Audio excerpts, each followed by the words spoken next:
นอนไหน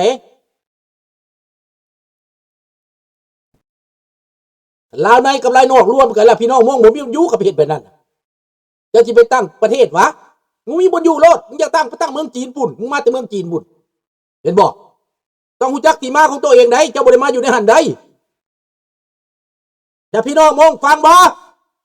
ได้ยินบ่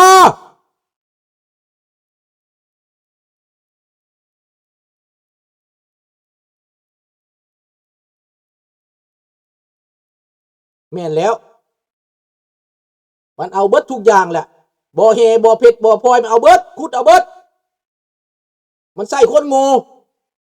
มันเข้าหาเผาเล็กเผาน้อยแบ่งแยก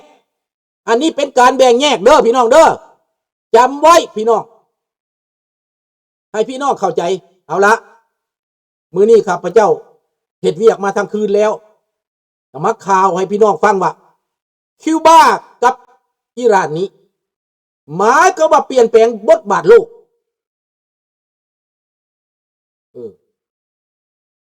แม่แล้วถ้าเจ้าบ่มักเจ้าต้องเฮ็ดหน้าที่ต้องเปิดใจโลดหัวมือกับคนลาวออกหน้าออกตาโลดเฮ็ดจังซั่นแหละกูว่างๆเฮ็ดตามในพลว่างเปล่าคอยนี่ว้าวกับในพลว่างเปล่านั่นบ่ได้เคยแบ่งแยกเด็ดขาดในพลว่างเปล่าว่า18เผ่าม่วงมาแต่นั้นมาขอให้เจ้าชีวิตขออนุญาตให้อยู่ในภูในผาเจ้าชีวิตลาวนี่ใจกว้างในสมัยพระเจ้าอุ่นค่ำพุ่นแตกมาแต่เมืองจีนพระเจ้าอุ่นค่ำนี่ให้อยู่ถามว่าอยากอยู่ไสคนม่วงเลือกอยู่เทิงภูพระเจ้าอุ่นค่ำก็อยู่ได้อนุญาตให้อยู่ต้องฮู้บุญคุณอันนี้คันผู้ใดบ่ฮู้บุญคุณอันนี้เจ้าบ่มีประเทศอยู่ต่อไปบอกโลดคนลาวเจ้าบ่ขึ้นคือเก่าแล้วคันไปเปลี่ยนน่ะ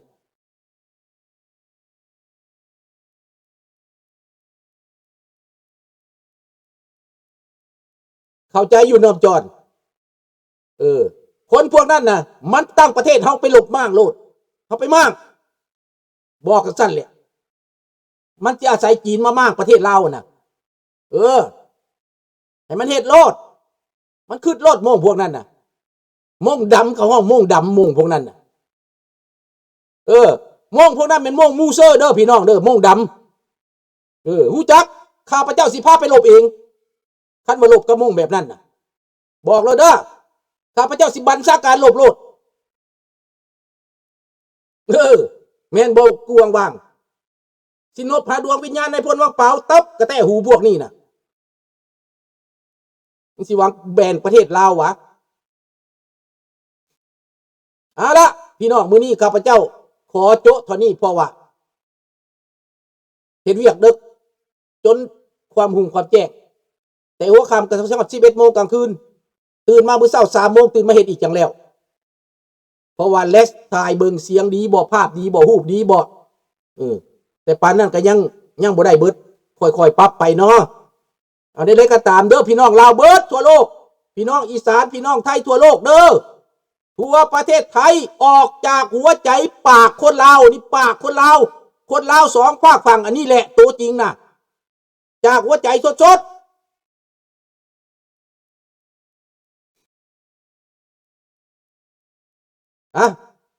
ต้านโลดคันเป็นแบบนั้นเฮาต้านโลดม่วงผู้ใดข้าพเจ้าก็ต้านข้าพเจ้าเคยฮู้ม่วงมูโซ่ม่วงแดงนั่นน่ะยิบมือเดียวน่ะสิมาเอาประเทศวะอาสิรวมมือกับพวกลาวแดงตีพุ่นแหละเอาปานว่าเจียงไคเซกกับเมาจะตุ้งรวมมือกับตีญี่ปุ่นพุ่นบายเบิร์ดเด้อ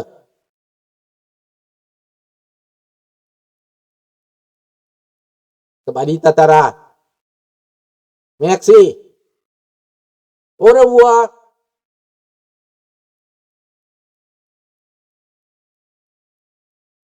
โนอิหร่านกับอิรักสิรวมมือกันตีไม่กานะพอดีแล้วมูลอุยปุ้ยเฮ็ดเซกกับไม่กามูลอุยปุ้ยบาดนี่เขาบอกไว้ไหนอิรักนี่นะถ้าไปรวมมือกับอิหร่านตีไม่กานะมูลอุยปุ้ยโลดให้ขึ้นเอาจังสั้นแหละให้เฮ็ดโลดคันอิรักอยากมีประเทศหรือบ่อยากมีประเทศนะอเมริกายึดแน่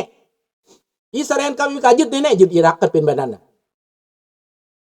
ปี52โหยลงบ่มีบ่อนอยู่ได้บ่มีผู้ลี้ได้มีหลักได้บ่มีได้เขาตั้งหลักเคิร์ดขึ้นโลดได้ตั้งประเทศเคิร์ดใต้ตั้งประเทศเคิร์ดิสตันขึ้นโลดได้คนเคิร์ดิสตัน100 กว่าล้านในทั่วโลกนี่นะเขาก็เตรียมพร้อมอยู่คือกัน